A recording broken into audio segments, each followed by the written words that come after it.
पूरे गांव में राम प्रताप के नाम का डंका बजता था। वह उस गांव का जाना माना सेठ था। रोशनलाल उनका इकलौता बेटा था। उन्होंने अपने पुत्र का नाम रोशन रखा था क्योंकि वे चाहते थे कि बड़ा होकर वह उनका नाम रोशन करे।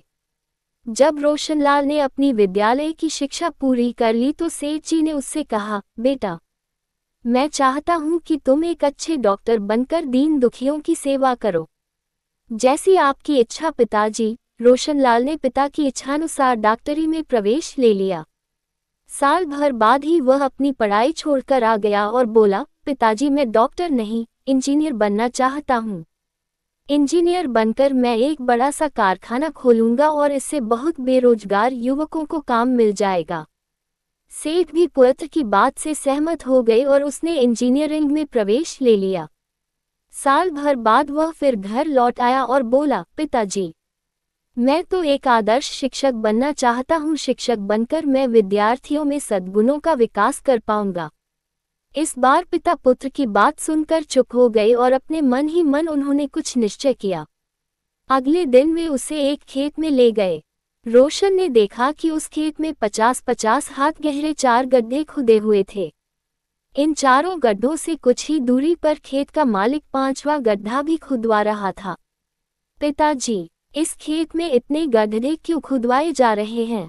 रोशन ने जिज्ञासावश पूछा। पुत्र की जिज्ञासा को देखकर सेठ जी बोले, खेत में पानी देने के लिए इस खेत के मालिक ने 50-50 हाथ गहरे ये 4 कुएं एक के बाद एक खुदवाए हैं, परंतु किसी में भी पानी नहीं निकला, इसलिए अब वह 5वां कुआं खुदवा रहा है।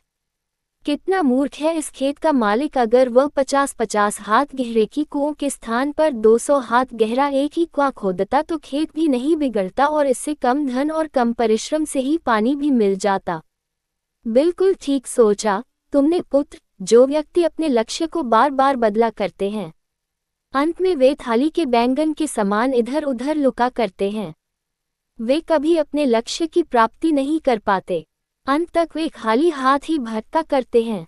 सेठ ने पुत्र की बात का समर्थन करते हुए कहा। अगले दिन जब सेठ जी सोकर उठे तो उन्होंने देखा कि रोशनलाल शहर जाने के लिए तैयार था। तभी वह उनके पास आया और बोला, पिताजी, मैं आज ही कॉलेज जा रहा हूँ। मुझे आशीर्वाद दीजिए कि मैं एक सफल इंजीनियर बनकर अपने लक्ष्य को पा सकूं। कल आपकी बात ने मेरी आंखें खोल दी। अब मैं बार बार अपने लक्ष्य को नहीं बदलूंगा बल्कि उसे पूरा करने के लिए आकाश पाताल एक कर दूंगा।